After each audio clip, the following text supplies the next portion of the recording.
My husband thought he had cancer and was terminally ill. He resolutely divorced me to spend his remaining days with his childhood sweetheart.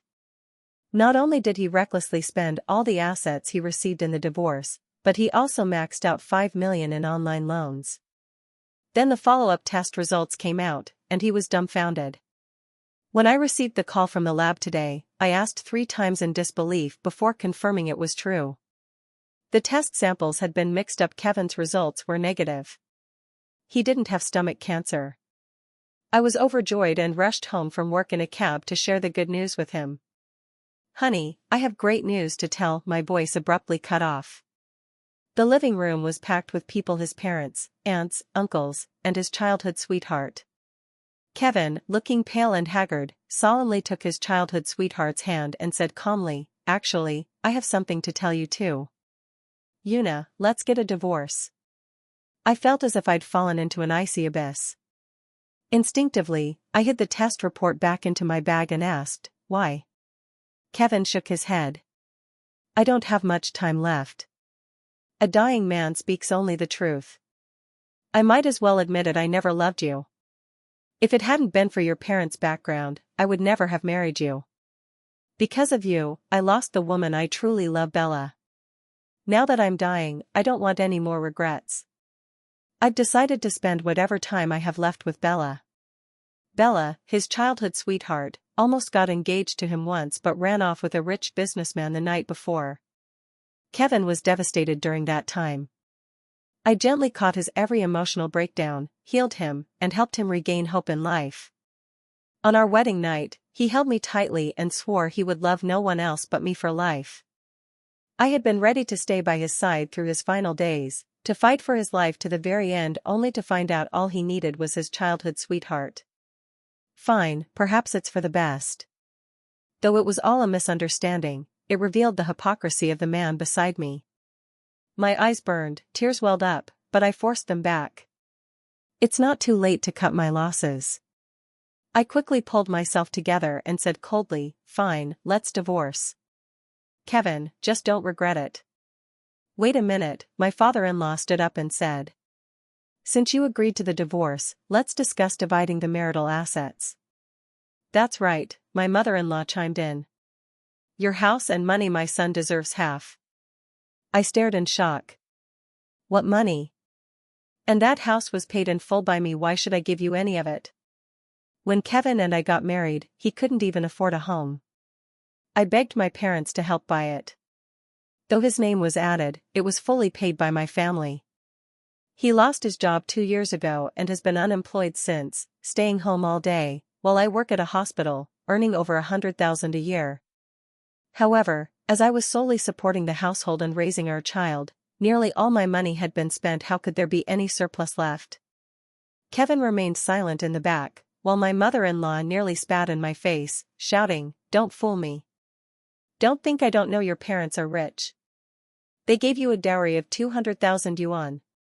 Where did it go?" I was utterly incredulous. "That was my personal dowry. Do you seriously expect me to give it to you just because we're getting divorced?" The old woman sneered, "Do you think I'm ignorant? It's now standard practice. Bride price must be returned after divorce, and dowry is considered joint property, half of which should go to my son." I cried out in grief and fury, "Have you no shame? Kevin is supposedly dying. What do you need all this money for? I still have a child to raise. Do you not even care about your son's only child?" Chloe, now 6 or 7, could understand our words. Realizing her parents were about to separate, she burst into tears, clinging to her grandmother's leg, sobbing, "Grandma, don't let Mommy and Daddy separate. I want both Mommy and Daddy." Her little face flushed red and drenched in tears, her innocent words pierced my heart like a dagger, and I nearly broke down in tears. To my horror, the old woman lifted her leg and kicked my daughter square in the chest. Chloe, being so small, was thrown against the coffee table, her head hitting it and bleeding. "Chloe!" I screamed in anguish and rushed to help her. But the old woman took the lead, hands on her hips, shouting, "Who wants to be the grandmother of a worthless girl? A wretched girl can't carry on the family line. Then she declared, Bella is already pregnant with a boy, no need for your daughter to carry on our lineage. I gently cradled Chloe, soothing her. Seeing her wincing and crying in pain, my heart ached as if wrung. Chloe is the most sensible child, yet Kevin's parents always resented me for bearing a daughter and frequently mistreated both me and her. From a young age, Chloe would bring gifts and offer help whenever we visited her paternal grandparents. Such a small child tried so hard to please them, only to be repaid with this heartless cruelty. I blamed myself for failing to protect her. Holding Chloe tightly, I said firmly, Kevin, I bought that house and the dowry is my property. You're the one who cheated and wants a divorce. Dream on if you think you'll get anything. Bella, deliberately arching her still flat belly, softly replied, Sister, your words are so harsh. Kevin and I are true soulmates. Can't you refrain from judging us with such filthy thoughts? At the end of his life, is it wrong for me to accompany him with all my heart? I sneered at her belly, calling out, what you two have done is dirty? You're nothing but a pair of adulterers. Shut up. Kevin slapped me hard across the face. Bella only wants to bear a child for the Lee family because I have none. She's being considerate. Bella is a real woman, not like you, who can't give me a son, always jealous, always trying to overpower men. You're not worthy to speak of her. I was stunned by his shamelessness. Kevin came from poverty and contributed nothing financially after marriage. I had taken on the roles of both father and mother, thinking my sacrifices at least deserved acknowledgement. Yet in the end, he blamed me for being too strong for dominating him. My heart felt frozen, my lips trembled as I muttered, You are utterly shameless. When it came to divorce, I didn't hesitate. I called my parents right away and told them about my decision. They had never liked Kevin and had long wished for our separation. This news was met with applause. Both families sat down together with a lawyer present. Kevin said he didn't want custody of the child, but demanded the house, a full refund of the bride price, and half of my dowry. Even the seasoned lawyer was visibly shocked by the shamelessness of Kevin's demands. The lawyer frowned and replied with restraint, Mr. Kevin, you have the right to make claims, but what you're requesting may not be supported by the court. I recommend negotiating with the other party. Kevin turned to me, eyes fierce, and threatened, Una, then I'll take the house. If you don't give it to me, I'll fight you for Chloe's custody. She's already 6. The court won't necessarily favor the mother. And back in our rural hometown, he smirked confidently. You know there are plenty of people who want young girls like her. I have plenty of ways to make sure you'll never see her again. My fingers dug into the armrest, eyes glaring with fury. You wouldn't dare? He leisurely brushed off his clothes and said, Try me. My mother trembled with rage, clutching her chest as she cursed, Shameless. How did I not see what a despicable person you are before? Kevin sneered coldly, face full of indifference. I'm a dying man, what do I need shame for? It's useless anyway. I've already mortgaged the house and taken a loan. The money's with me now. As long as I don't repay the loan, the house will eventually go to the bank. You'd be better off handing it over to me directly. Otherwise, you'll be the one stuck with the debt. Haha. I was utterly stunned. I never imagined Kevin could stoop this low. That house was fully paid for by my parents. What right do you have to handle it without my consent? And don't forget, we're still legally married. Half of that loan belongs to me. He looked smugly at the sky. I've already spent it. All that's left is debt. You figure it out. Choose, your daughter or 2 million yuan in debt. Your call. I trembled with rage, nearly fainting. Back then, Kevin's sweet talk had persuaded me to add his name to the property title. Now I realized it was all part of his scheme. My father, expression unchanged, placed a hand on my shoulder and said sternly to Kevin, You can have the house, but you must promise never to harass my daughter again, never to see my granddaughter, and never to expect her to care for your aging parents. Understood? Kevin agreed without hesitation, sneering, I won't live long enough to see her again. Why would I care? As for my parents, my son with Bella will take care of them. That worthless girl doesn't even qualify. My daughter, who had been sobbing, suddenly looked up. Her tears dried on her face as she stared blankly at her father, as if she no longer recognized the man before her. My father nodded. All right, remember what you said. Both parties agreed and swiftly signed the divorce papers.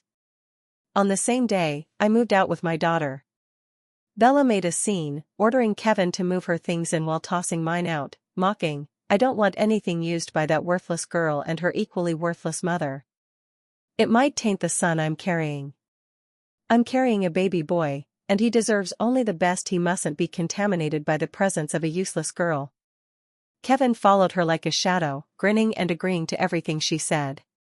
Clenching my fists, I said nothing. I took my daughter and quietly hailed a cab back to my parents' home. That evening, after bathing my daughter, I tucked her into bed and told her a bedtime story, just like I always did. Suddenly, Chloe whispered, Mommy, Daddy feels like a different person now. I don't want Daddy anymore. I love Mommy. Daddy is mean. He doesn't want me, and I don't want him either. I held her small, soft body tightly. Mommy loves you. Mommy will always love you and protect you forever. She lifted her head, tears brimming in her eyes. Mommy, am I really a worthless girl? Why do Grandpa, Grandma, Daddy, and that lady all say that about me? I looked into my daughter's eyes and told her solemnly, Chloe, you are not. You are the most precious gift heaven has ever given me. It's Mommy's fault I chose the wrong person, and that's why you ended up encountering such awful people. But Mommy wants you to know when we meet bad people, we shouldn't internalize their cruelty. What we must do is stay away from them and live a good life, okay? She nodded and drifted peacefully into sleep. I thought everything was finally over until someone shamelessly reignited the fire. Bella seemed unusually proud of having won Kevin. Every few days she would send me messages to flaunt it. Today's was a photo of them clinging to each other like glue. So what if you stole my Kevin back then? What's taken by force won't last. What's mine will always return to me. The next day, she flaunted a new Hermes Birkin worth hundreds of thousands. Did Kevin ever buy you something like this? Una, you were born cheap. It's not that he couldn't afford it, it's that you're not worthy. He only loves me. Kevin is already planning to buy a new home for me and our baby. We should really thank you for the mortgaged one you lost. I replied with a cold laugh. Why would I envy you for winning the love of a dying, useless man? All I felt was deep disappointment. Before Kevin, I was a pampered daughter raised with care. Nothing I wore was cheap. But after being with him, I had to scrimp and save to support him. Despite earning a decent salary, I carried only the cheapest canvas bags. After Chloe was born, I quit my job to care for her. One day, while shopping with an old friend, I fell for a calfskin handbag I had long admired and finally bought it. But when I got home, Kevin berated me viciously. Una, you're not a little girl anymore, grow up. Baby formula costs money. So does everything else in this household. You're so selfish spending thousands on a useless bag. You think you're still a pretty little girl, flaunting yourself every day? Let me be clear, Una, I can't afford to keep a spoiled princess. I just need a virtuous wife. Return that bag now, or we won't survive. In the end, I returned it in tears. Once I returned the bag, Kevin's mood instantly brightened. He even knelt before me and tried to soothe me. Una, everything I do is for you, for our little family. Don't be mad, okay? Maybe I was too easily swayed because I believed him in the end. In this household, I was slowly worn down by trivial matters, transforming from a pampered young lady into a weary, numb woman. Many times, I questioned myself, was it really worth it? How did I let myself become like this? But whenever I thought of Kevin's love for me, our supposed mutual affection, I believed love could overcome all hardships and swallowed all the pain. It wasn't until the end that I realized there was never any love. From the very beginning, he only sought my advantages. Once he realized he couldn't profit from me, and with my parents firmly refusing to support him, plus the fact I gave birth to a daughter and he was diagnosed with cancer, he simply stopped pretending. But one thing puzzled me: Kevin, a man supposedly dying, could barely afford a house by mortgaging my property for $2 million. So where did he get the money to keep Bella by his side and even have a child with her? How could he afford Bella's luxurious lifestyle? I tentatively sent Bella a message, he's a dying man. Did you never consider the future when you decided to have his child? Her reply came swiftly, filled with smugness. Brother Kevin was willing to borrow from every possible platform just to provide a comfortable future for me and our child. To protect me, he even refused to marry me officially. The money he borrowed is enough for me and the child to live comfortably for the rest of our lives. No need for your concern. I closed my phone and laughed. Kevin was digging his own grave. Even if he really had cancer, debt collectors wouldn't find him? They'd still find his parents. Not to mention he didn't even have cancer. I was curious when the time came to repay the debts and he was still alive, what would he do then? Bella didn't seem like someone who would endure hardship with him. If she were, she wouldn't have left him before their engagement just because he was poor. And yet, he still pined for her. Perhaps more than love, it was stubborn pride. Given Kevin's character, someone who wouldn't even spare his own parents if he discovered his illness was fake, he would try every means to reclaim everything he had spent on Bella. I didn't expect the drama to unfold so soon. Chloe had a cold, and I took her to the hospital. In the waiting hall, I unexpectedly saw Kevin and Bella. They clearly didn't notice me. Bella was seated, grumbling, "You're in late-stage cancer. What's the point of more checkups, Brother Kevin? Didn't you say the money was for me and the baby?" Kevin looked annoyed. "I'm not dead yet. Can't I come for a checkup if I feel pain?" So much for their perfect romance. I kept a cold face and took Chloe to sit on the bench while waiting for her test results. Unexpectedly, Kevin blocked my way, his face dark. "Una, why are you here? Came to laugh at me?" I rolled my eyes at him. "You're already a joke. I don't need to watch." Glancing at him and Bella, I sneered, "Kevin, this is the woman you begged for, yet she can't even let you see a doctor?" At the mention of Bella, he lost his temper and pushed me. "I accept it willingly. She's better than an old hag like you." I slapped him hard across the face. "Instead of pestering me, why don't you focus on your diagnosis?" As he moved again, a security guard shouted angrily, "What's going on? If you want to fight, do it outside, not in the hospital." Kevin gave me a hateful look, took his ID to print the report, and examined it repeatedly. His expression shifted from confusion to disbelief. He randomly grabbed a passing medical staff member. "Can you explain what this result means?" The hurried doctor glanced at it. "You're negative. There's no illness." Kevin asked again, incredulously, "You mean I don't have cancer?" The doctor, growing impatient, replied, "Go ask your attending physician. It clearly says no malignant cells were found." Kevin panicked and ran into the consultation room. Within 2 minutes, he stumbled out, dazed, and collapsed to his knees. Bella rushed to support him, asking, "What happened? What did the doctor say?" Kevin laughed and cried as he embraced Bella, "I'm fine. The doctor said I'm not sick. Bella, I don't have cancer." Bella's expression momentarily froze in shock. She quickly asked, "Really? Did the doctor truly say you're healthy?"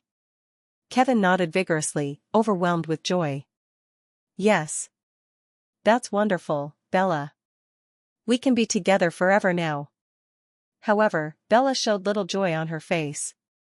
She forced a faint smile and said, "It's good that you're not ill, that's good." I observed coldly for a moment and mocked, "Well, now that you won't die, it's time to repay your debts." Kevin snapped back to his senses and glared at me, spitting viciously. "Una, bet you didn't expect this? As soon as I divorced you, I found out I wasn't sick. You were a curse on my life. Good thing I left you, the jinx." "So what about the debts?" "The money's still with Bella. Once we repay it, we'll live well again. We'll even have a healthy son and a bright future. Una, look at yourself, a divorced, second-hand woman. Who would want you?" "Huh." I shrugged and smiled ambiguously. "As long as you're happy." A hollow victory for a man raging against his own incompetence. I did wonder, once Bella had nothing left to gain, would she still stick around? Could the money she spent be retrieved? Karma struck faster than expected. Within 3 days, Kevin and his parents came kneeling at my parents' doorstep. My former mother-in-law wailed, slapping her thigh, "Una, open the door. We were wrong. Kevin should never have divorced you. That wicked Bella ran off with all the money and even aborted our grandson. Now the debt collectors are knocking on our door. She ruined us. Una, you're the kindest soul. Please help our son." Irritated, I opened the door coldly. "Don't drag me into this. I'm the so-called curse, remember? Bella is your perfect daughter-in-law. Why come to me?" Kevin's parents bowed their heads in shame. Kevin knelt, showing what he believed was his most flattering angle, and said in a fragile yet stubborn tone, "Stop talking, Mom and Dad. Don't plead with Una. I know this is all my fault. I mistook the fake for the genuine. I deserve this punishment. Please, stop troubling her." He closed his eyes bitterly as tears streamed down. This tactic of Kevin's, retreating to advance, used to be incredibly effective. That expression always melted my heart. 8 years ago, when my parents opposed our marriage, he knelt just like this, saying, "Una, don't be troubled for my sake. If we can't be together in this life, I'll marry you in the next." He added with a bitter smile, "If only I had money, nothing could separate us." That day, I felt such overwhelming pity I defied my parents to marry him. Now, he's repeating the same trick. But I no longer fall for it. I sneered, "Well then, since your son insists, I won't force him either." As I turned to close the door, Kevin panicked, seeing his act had failed. He clung to my leg shamelessly. "Una, please. I was wrong. Save me, I beg you. If you don't help me, I really won't survive this." Chloe ran out, forcefully prying his hands off me. Clinging to my leg, she cried, "Mommy, don't forgive them. Grandpa and Grandma were mean to me and you. Daddy even called me worthless. Don't agree to help them." Kevin's family turned green with embarrassment but didn't dare get angry. They forced smiles and cooed, "Chloe, we were only teasing. You're our only granddaughter, we love you dearly. Who would dare call our Chloe worthless? She's the precious jewel of the family." Chloe stared at them warily, unmoved. I coldly watched their shameless performance. Only now did they realize Chloe was their only descendant? They didn't act this way when Bella was pregnant. Now that the child was gone and their meal ticket vanished with the money, they suddenly remembered us. I sneered and picked up Chloe, "Who's calling themselves grandparents? Chloe's surname is Wu. My parents are her real grandparents. She doesn't need a deadbeat father buried in debt. Now get out of here." I turned, slammed the door, and locked it without a second glance. My parents had been listening and warned, this shameless bunch might do something desperate. "Una, be careful." I nodded. What they said made sense. Desperate people do desperate things, and this family had no morals or boundaries. I decided to leave the city and move away with my parents. My parents are already retired, so their place of residence for retirement is not a concern. As for me, I am still young and can seek employment in another city to start a new life with my daughter. I promptly began arranging Chloe's school transfer while listing our property for sale. With the proceeds and my savings, we would have enough to settle down in a new city. I did feel guilty toward my elderly parents for having to relocate with me, but with so many news stories of divorced men harming their ex-wives and families, I could not afford to take that risk. Despite my precautions, something still went wrong. One day, when I went to pick up my daughter from school, the teacher informed me that she had already been taken home. Alarmed, I demanded an explanation. The teacher, puzzled, said, "It was the child's father who picked her up. How could you, her mother, not know?" Enraged, I shouted, "I clearly informed you that her father and I are divorced, and that I have sole custody. How could you allow him to take her without my consent?" The teacher, looking dismissive, retorted impatiently, "Who has time to keep track of your family drama? We're educators, not personal assistants. If a parent shows up, are we supposed to say no? I pointed at her furiously and roared, my child had better be unharmed. If anything happens, I will hold you legally accountable, you'll go to jail. I rushed to my car and drove straight to the police station, but en route, I received 2 photos. One showed a bloody severed leg with exposed bone, the other was of my unconscious daughter. My heart clenched as I slammed the brakes to examine the images. Once I confirmed the injured leg belonged to Kevin, I felt a fleeting sense of relief. Kevin called immediately after. He was panting heavily, clearly in pain. Yuna, even if you don't care about me, at least care about Chloe, he pleaded. Forcing myself to remain calm, I asked, Kevin, what exactly do you want? Yuna, I'm desperate. If I can't repay the 5 million yuan I borrowed, they'll kill me. I've already lost this leg. Yuna, you're more capable than most men. Help me, please. Marry me again, or you can forget about ever seeing your daughter. You know how much a young girl is worth in a ghost marriage these days. My blood boiled, Kevin. If you dare touch Chloe, I will die with you. He shouted back, then we'll die together and rot in hell. I'm half a cripple already, what do I have to lose? Yuna, either repay my debt and remarry me to serve out my remaining years, or prepare to meet your daughter in the afterlife. My hands trembled as I held the phone. Though seething with rage, my voice came out as a choked sob. Kevin, it was you who rejected our child and insisted on divorcing me. You took out that loan for Bella. Why should I pay the price for your choices? Where would I even get that kind of money? He sighed and spoke softly, Yuna, I know I've wronged you, but I've hit rock bottom. Don't your parents own another property? Be good, sell it and use the money to help me repay the debt. I swear I'll treat you and Chloe well for the rest of my life. My blood ran cold. How can you be so shameless? Was draining me dry not enough? Now you want to ruin my parents too? He replied indifferently, think about it, I don't have unlimited patience. And don't bother calling the police. I'm the child's father, they won't do anything. He hung up. I wiped my tears, gripped the steering wheel, and narrowed my eyes. Kevin, you've left me no choice. The next evening at 8, I carried a heavy suitcase to the location Kevin specified. He was extremely cautious, having me change locations multiple times to ensure I wasn't being followed before finally appearing. Upon meeting, he reached for the suitcase. I pulled it back and asked, where's Chloe? His eyes flashed with menace. Give me the money, and I'll tell you. I clenched my lips and handed over the suitcase. 2 million yuan. That's all I could gather. He weighed the suitcase with glee and chuckled. Chloe? She's probably already in some remote mountain village by now. My pupils constricted. You promised that once I gave you the money, you'd return Chloe. Enough. He opened the suitcase, confirming it was full of cash, then reached out to pull me. A worthless little girl like her?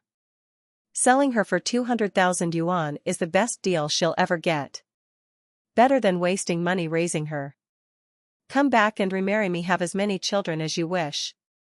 I seethed with fury, summoned every ounce of strength, and delivered a resounding slap to his face, knocking him off balance and to the ground, unable even to rise.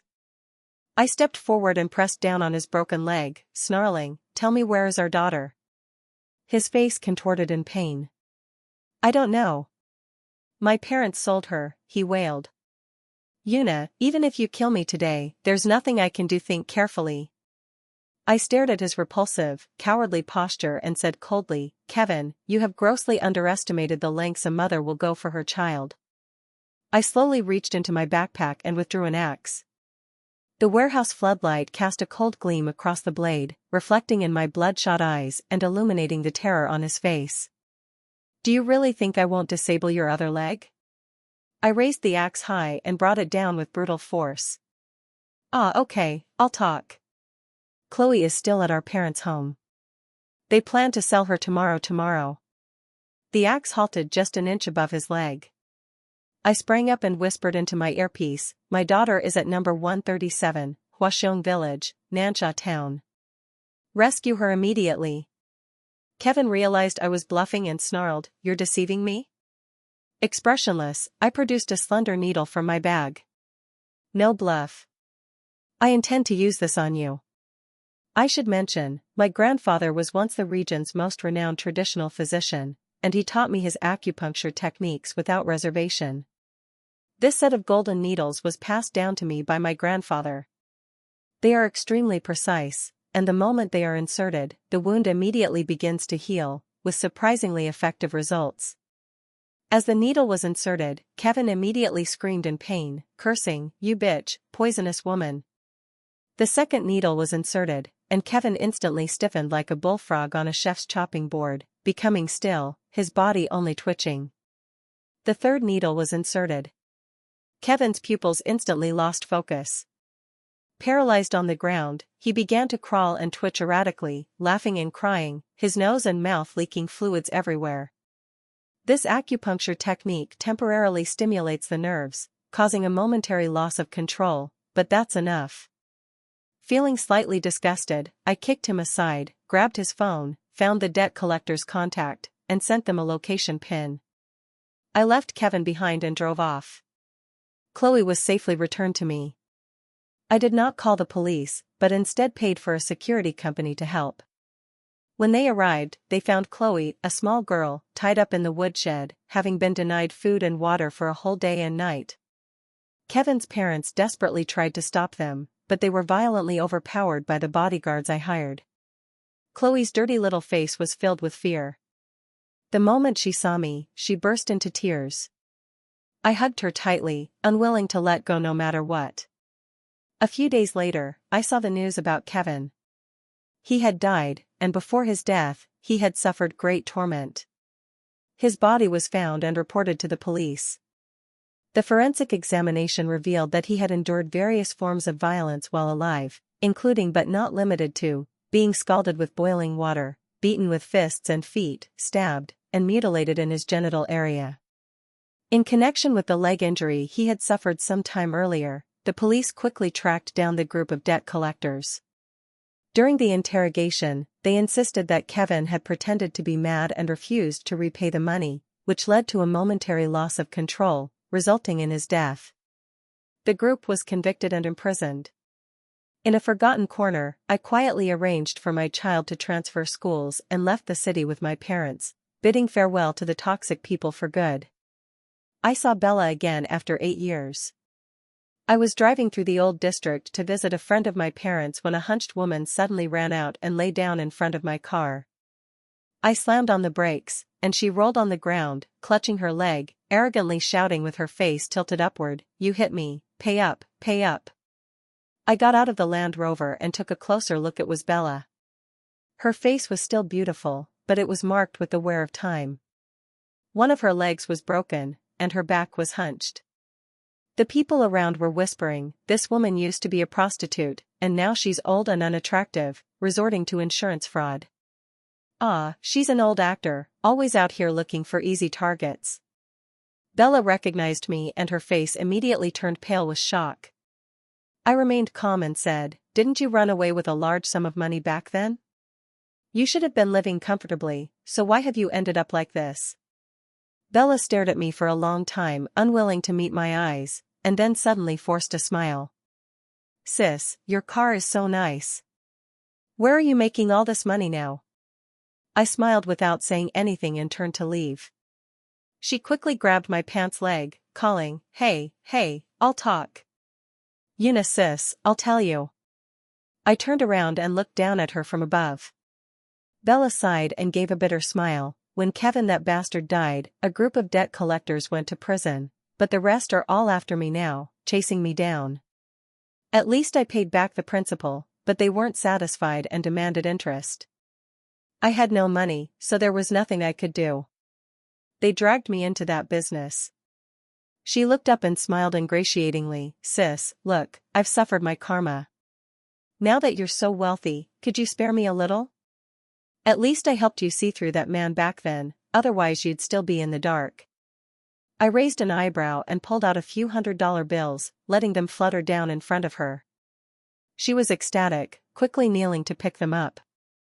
She held the money in her hand, held it up to the sunlight to check, and upon confirming it was real, her face lit up with a joyful smile. "Ah.